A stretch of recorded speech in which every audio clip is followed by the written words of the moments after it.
Terhormat Dekan dan Wakil Dekan Fakultas Psikologi Indonesia, Dekan dan Wakil Dekan dari Fakultas di lingkungan UI, yang terhormat Sekretaris Wali Amanat, Direktur Alumni Universitas Indonesia, keluarga besar Profesor Slamet Iman Santoso dan keluarga besar Fuad Hasan, Profesor Fuad Hasan, yang terhormat Ketua Senat Akademik Fakultas, Ketua dan Sekretaris Guru Besar, para Guru Besar, Iluni, HIMSI, para Ketua dan Sekretaris Program Studi, para manajer, para undangan yang saya tidak sebutkan satu persatu, para staf pengajar, karyawan, alumni, dan mahasiswa. Selamat pagi, Om Swastiastu, salam sejahtera bagi kita semua. Assalamualaikum warahmatullahi wabarakatuh. Pertama-tama saya ingin ucapkan terima kasih kepada panitia dan pimpinan fakultas yang memberi kehormatan bagi saya untuk menyampaikan orasi ilmiah pada Dies Natalis Fakultas Psikologi UI yang ke-60. Buat saya ini satu hal yang membanggakan, saya bisa masih didengarkan oleh Ibu Sandi, beliau adalah pembimbing skripsi saya. Mungkin udah lupa Sandinya. Ibu, Bapak, dan mahasiswa sekalian yang saya hormati, perkenankan saya menyampaikan orasi yang berjudul Sumbangan Psikologi bagi Rencana Redenominasi Rupiah. Pengantar. 3 Agustus 2010, secara tiba-tiba Gubernur Bank Indonesia Darmin Nasution memaparkan kajian sekaligus rencana redenominasi rupiah. Dalam wacana, redenominasi akan berupa penghilangan 3 pada rupiah. Redenominasi direncanakan akan dilaksanakan dalam 3 tahap, diawali dengan pengenalan rupiah dengan nominal baru, lalu dilanjutkan dengan periode dual currency pricing atau masa transisi, di mana rupiah nominal lama dan rupiah nominal baru akan beredar, dan diakhiri dengan penggunaan rupiah nominal baru secara permanen. Bagi kebanyakan psikolog, redenominasi rupiah dirasakan sebagai topik yang jauh dari psikologi. Secara tradisi, psikolog Indonesia masih terpaku pada topik-topik standar seperti masalah perkawinan, perkembangan anak, tes inteligensi atau seleksi. Belum lagi masalah ekonomi biasa dibungkus dalam terminologi yang terdengar asing, sehingga kita tidak percaya diri untuk ikut berbicara. Bisakah psikolog berbicara dalam masalah ekonomi? Semoga di akhir orasi saya bisa meyakinkan Anda bahwa psikolog dapat memberi sumbangan. Sebagaimana terbukti dari data Kahneman pada tahun 2002 mendapat hadiah Nobel untuk ekonomi. Redenominasi rupiah, apa yang mungkin terjadi?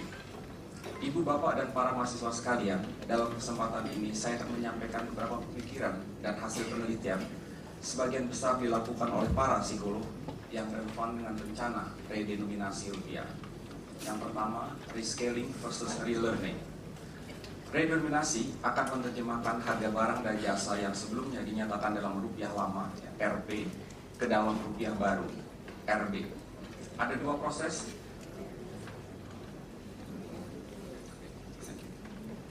Ada 2 proses yang mungkin terjadi pada konsumen, rescaling atau relearning. Pada rescaling, konversi harga lama rupiah ke harga baru merupakan proses yang sekaligus cepat dan mudah.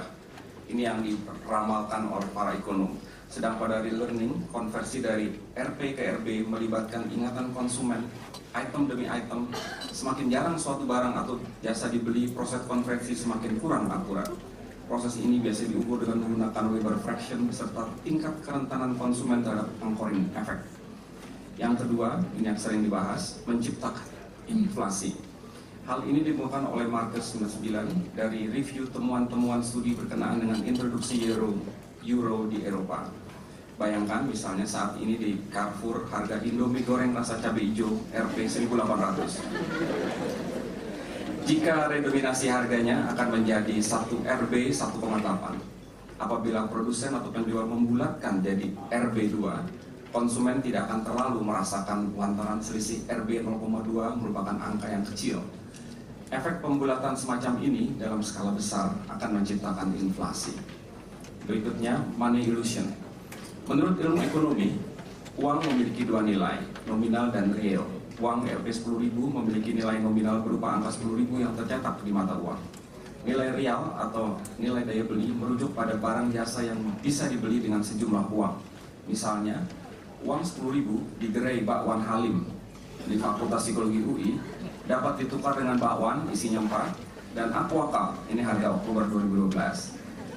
Apabila individu terpaku pada nilai nominal uang, ia mengabaikan informasi dari nilai real uang, maka ia dikatakan mengalami money illusion.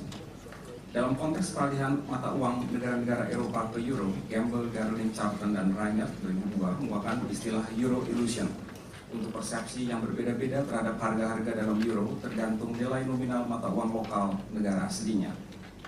Umpamanya, bagi konsumen Swedia, nilai nominal mata uang mereka lebih besar ketimbang euro. 1 euro sama dengan SEK 8,6. Sehingga harga dalam euro cenderung dipersepsi lebih murah. Ragu Bir dan Srivastava menyebut gejala ini sebagai face value effect dan membuat model untuk meramalkan persepsi harga itu. Bila foreign currency merupakan kelipatan dari local currency, maka harga dalam foreign currency tersebut akan terasa mahal. Sebaliknya, jika foreign currency merupakan pecahan dari local currency, maka harga dalam foreign currency akan terasa murah. Dalam konteks redenominasi, local currency adalah rupiah dan foreign currency adalah rupiah baru. Berikutnya, dual currency pricing. Mata uang kawasan euro diperkenalkan ke masyarakat di 12 negara Eropa melalui serangkaian kebijakan. Salah satunya dual currency pricing atau dual currency tagging.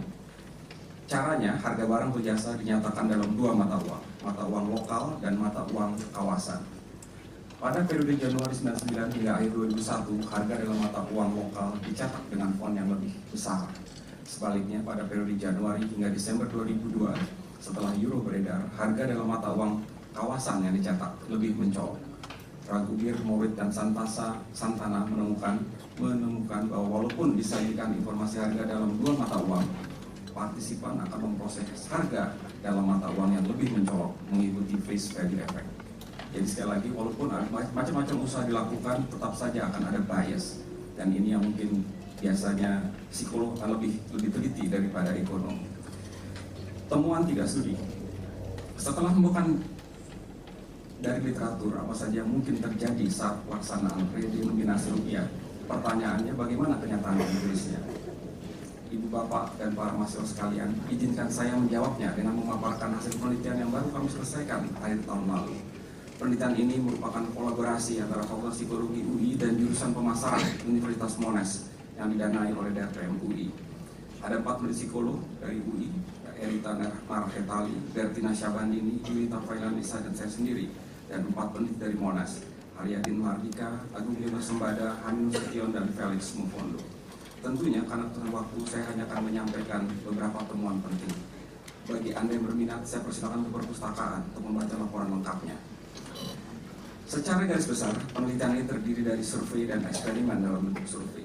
Ada 3 macam responden atau partisipan: mahasiswa S1 non-ekonomi UI, masyarakat umum di 18 sampai 60 tahun, pendidikannya SMA sampai S1, dan anak kelas 5 SD. Mahasiswa direkrut secara convenience di kampus dan tempat kos, masyarakat di area perumahan dan perkantoran di Jakarta, Depok, dan Tangerang, sedang anak-anak di 4 sekolah dasar di Jakarta Pusat. Pengumpulan data dilakukan bulan September dan Oktober 2012. Saya akan menceritakan beberapa hasil dari studinya. Studi 1A, ini tentang survei masyarakat dan mahasiswa. Sebanyak 173 mahasiswa dan 176 masyarakat mengikuti survei ini. Pertanyaan survei merupakan modifikasi dari Muller, Peters, dan kawan-kawan 1998, antara lain pengetahuan tentang rencana redenominasi, opini setuju atau menolak redenominasi, kepuasan hidup secara umum, dan kondisi keuangan. Dari survei ini kami menemukan bahwa separuh responden mahasiswa dan masyarakat mengklaim tahu rencana redenominasi, ini hanya 50%. Sebagian besar bersikap netral dan setuju redenominasi, dan sikap ini berkorelasi positif dengan kepuasan hidup dan kondisi keuangan mereka saat ini. Kalau mereka susah, mereka nggak akan setuju, tapi kalau mereka senang, mereka akan setuju. Jadi ini biasanya yang setuju adalah ekonom, karena mereka sukses biasanya.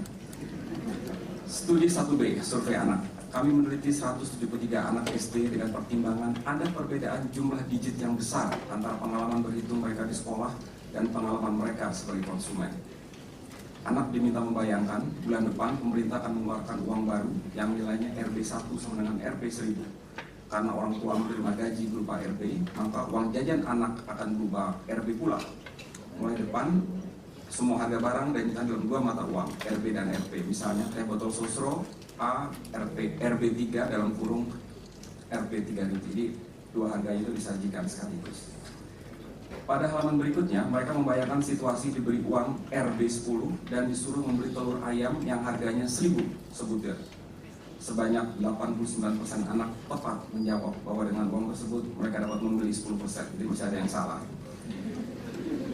Berikutnya, mereka membayangkan menerima uang jajan 30.000 per minggu dan sekarang mendapat RB30. Lalu ditanya, apakah akan merasa lebih kaya, lebih miskin, atau sama saja? Sebanyak 76% menjawab sama saja. Jadi ada yang merasa lebih kaya, ada yang merasa lebih miskin.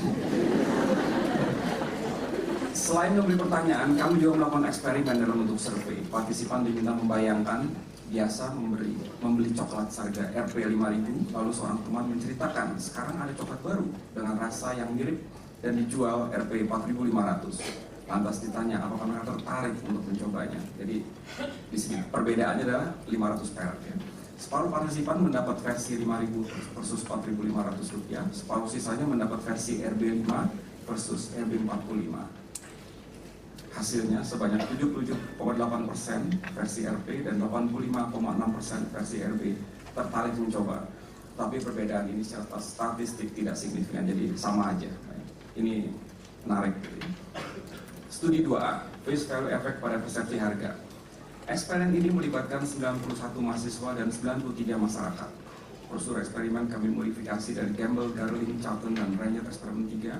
Partisipan mendapat cover story bahwa peneliti ingin tahu adaptasi orang Indonesia yang tinggal di luar negeri. Biasa kalau dalam psikologi itu suka bohong gitu ya. Mereka diminta membayangkan mendapat tawaran kerja di negara X yang mata uangnya XU. Jadi kami tidak bilang Indonesia, tapi kita menggunakan nama samaran supaya kata rupiah baru atau rupiah tidak mempengaruhi. Dalam eksperimen, nilai tukar XU divariasikan menjadi kelipatan, XU1 sama dengan 0,001 rupiah, pecahan XU1 sama dengan Rp1000, ini mensimulasi redenominasi rupiah, dan kontrol XU1 sama dengan Rp1. Partisipan lalu merating 12 produk yang berbeda tingkat kemahalan dan tingkat kepentingannya, dari 1 sangat murah hingga 8 sangat mahal. Seperti yang telah dikemukakan, ketika konsumen Indonesia yang terbiasa dengan harga barang dan jasa dalam mata uang bernominal besar, rupiah, menjumpai harga barang jasa dalam mata uang bernominal kecil, RB, bias yang mungkin terjadi adalah mereka akan mempersepsi murah harga-harga dalam RB. Namun demikian, walaupun harga barang jasa dalam mata uang XU sama dengan 1 sama dengan rupiah terasa murah dibanding kondisi kontrol, perbedaan ini tidak signifikan. Jadi sekali lagi arahnya benar tapi nggak signifikan gitu ya. Kesimpulannya, redenominasi rupiah tidak membuat face value effect. Berikutnya studi 2B, face value effect pada format dual currency pricing. Partisipan eksperimen ini adalah 111 mahasiswa dan 112 masyarakat yang pernah bepergian dengan pesawat terbang. Prosedur eksperimen kami modifikasi dari Raghuwir, Morris, dan Santana 2012 eksperimen 2.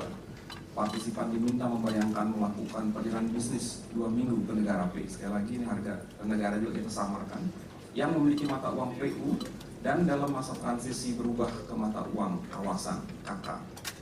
Setiba di bandara P, popor ternyata tidak terbawa. Ini pengalaman kami pernah seperti ini di Darwin. Seminggu popornya tertinggal, jadi ini kita tulis jadi kasus. Sementara menengah popor datang, maskapai memberi uang Rp 425.000 sekitar KK 400 untuk berbelanja barang kebutuhan mendesak. Partisipan diberi daftar harga 13 barang penting, misalnya pakaian dalam, celana panjang, kemeja, dan supermarket dekat hotel. Harga barang dinyatakan dalam dual currency, PU dan KK.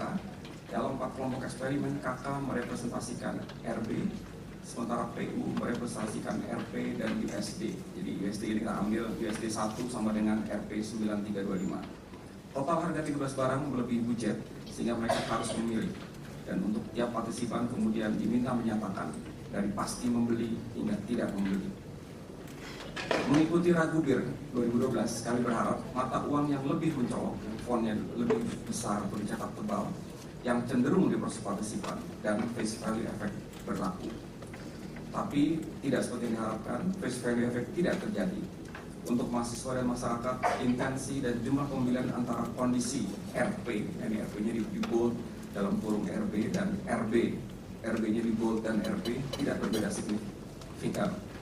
Demikian pula intensi dan jumlah pembelian antara kondisi USD-nya di bold dalam kurung RB versus RB-nya di bold dan dalam kurung USD juga tidak signifikan. Jadi tidak terjadi face value effect. Terakhir, studi 3, anchoring effect pada redenominasi rupiah. Eksperimen ini bertujuan mengetahui proses rescaling atau relearning yang terjadi ketika partisipan mengkonversi harga dari RB ke RB. Indikasi proses relearning akan tampak ketika tafsiran harga terpengaruh nilai acuan. Eksperimen ini berbeda dari eksperimen 2B, di mana penyajian versi dual currency pricing tidak menggunakan font yang berbeda pada salah satu mata uang. Jadi harganya dua, tapi tidak dikasih font yang lebih tebal. Partisipan adalah 73 mahasiswa yang tinggal di pedesaan, tepatnya di Sawarna, Pelabuhan Ratu, dan Cisarua, Bogor. Prosedur eksperimen kami modifikasi dari Amado, Telkomsel, Tepsover, susahnya namanya, Derbyshire dan Bonini 2007. Jadi studi mereka ini adalah pada uang Turki. Jadi Turki itu membuang 6 nolnya, kalau kita 3 nolnya.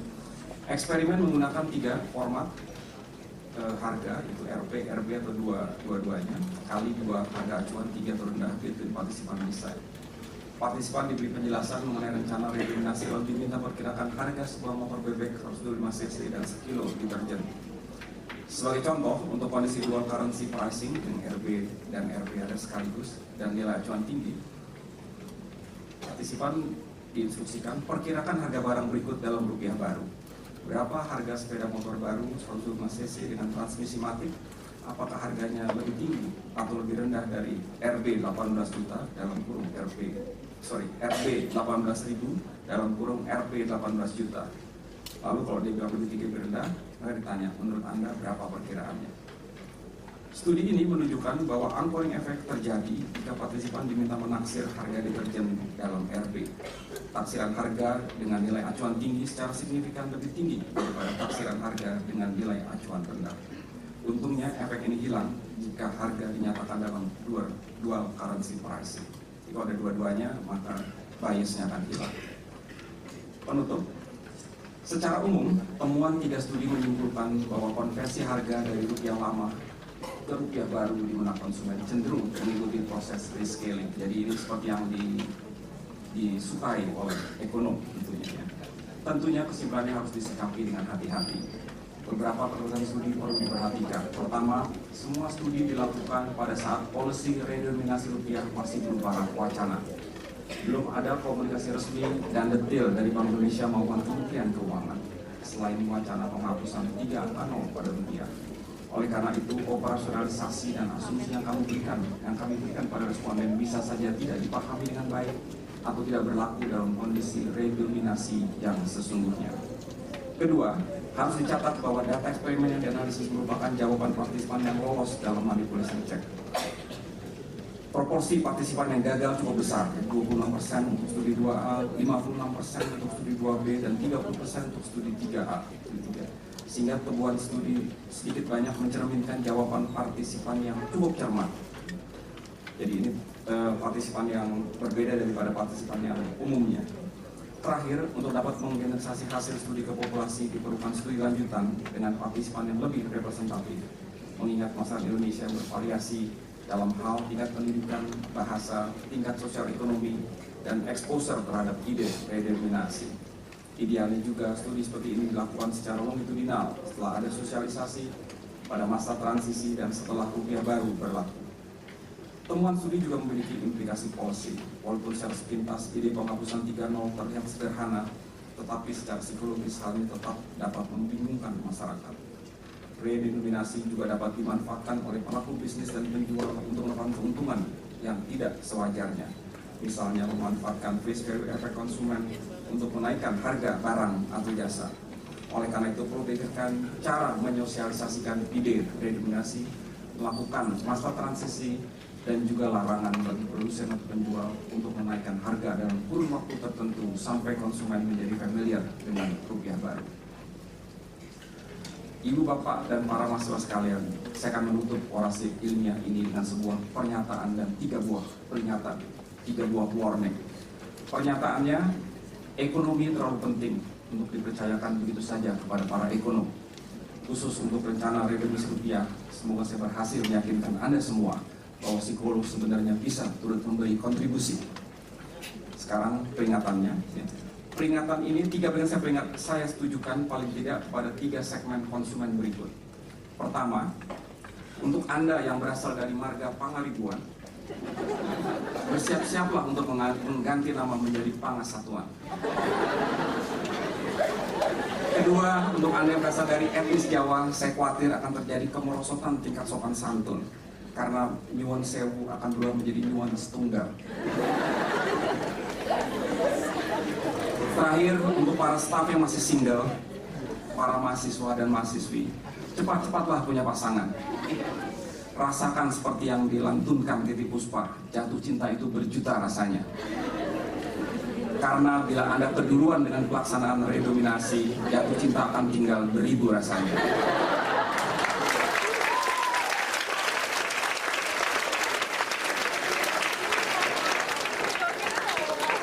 Selamat siang, terima kasih.